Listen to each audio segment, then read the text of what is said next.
Today we came to Pooh Corner. Pooh Corner in Hartfield in East Sussex was the starting point for a fun day exploring the area of England where the Winnie the Pooh stories first came to life.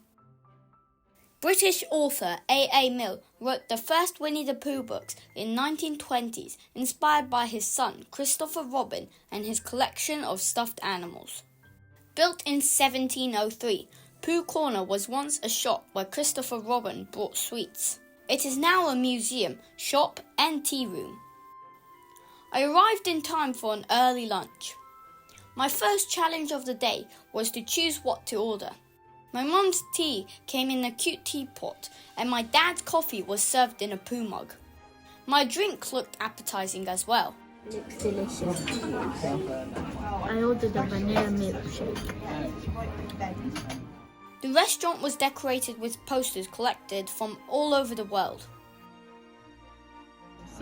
I have a bacon and cheese toasty. I liked the combination of flavours.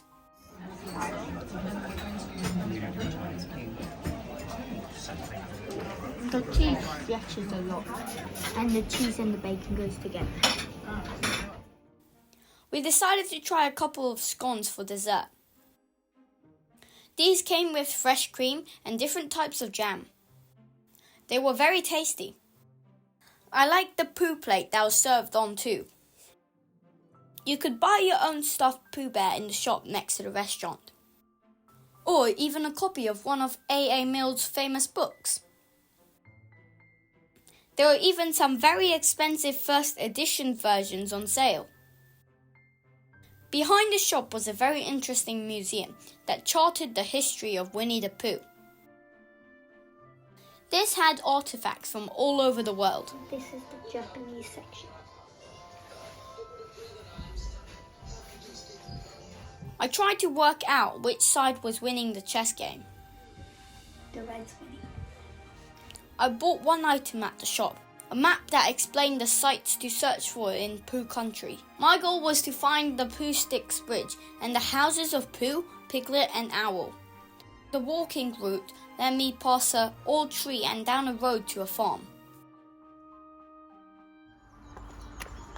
Once you reach Hook Farmhouse, on your left follow the mark. The sign suggested I was heading in the right direction. After climbing over the gate, I was pleased to see there was a narrow path to walk on.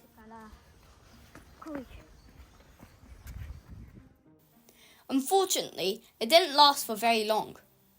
I soon found myself having to carefully step through some very slippery mud.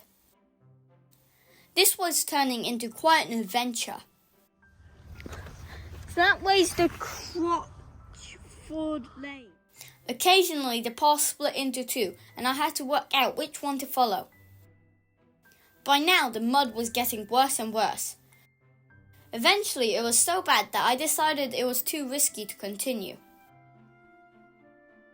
I retraced my steps back to the gate, with my trousers and shoes a lot muddier than when I started. Strolling back to the car, I had a quick look around the pretty village of Hartfield. The village sits at the edge of Ashdown Forest and has several pathways that lead into the woods and countryside. There are many pretty cottages. I also found a butcher and a farm shop. This had a great selection of meat, pies and cheese. I picked some pies to bring home for our dinner.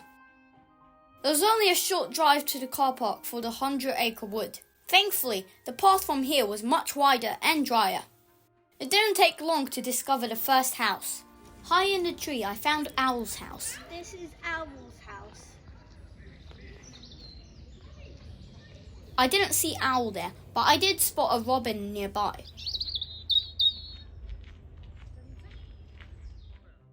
I walked on towards the Pooh Bridge. This part of the woods is a wet woodland area that the sign told me attracts a lot of birds. It was certainly wet. Once again, I had to carefully make my way through the mud. After a short walk, I arrived at Posingford Bridge, better known as Pooh Sticks Bridge. Here I am at the Pooh Bridge. Pooh Sticks was first mentioned in the 1928 story, The House at Pooh Corner. In the books, Pooh plays the game with Christopher Robin, Tigger, and Eeyore. The game has its own set of rules. Here's the Pooh Bridge, and you throw a stick that you find. You can't take it off some branches, you have to find it on the ground. And you drop it at the same time, and whoever comes out first from the other side of the bridge wins. 2, 1.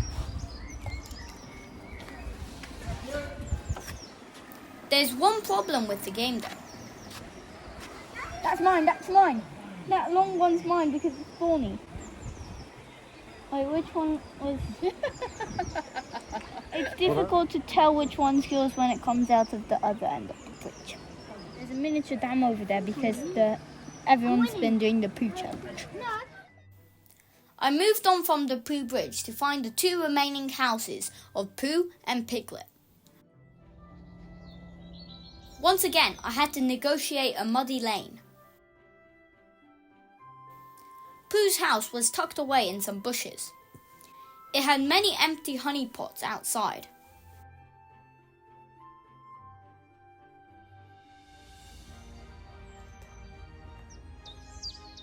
Piglet's house was much harder to find as it couldn't be seen from the main path. I spotted some other people in the woods and headed towards them. Sure enough, there was a little door at the bottom of a tall tree. My mission was complete. It must be quite muddy for Piglet when he comes home. I enjoyed my day visiting Pooh Country.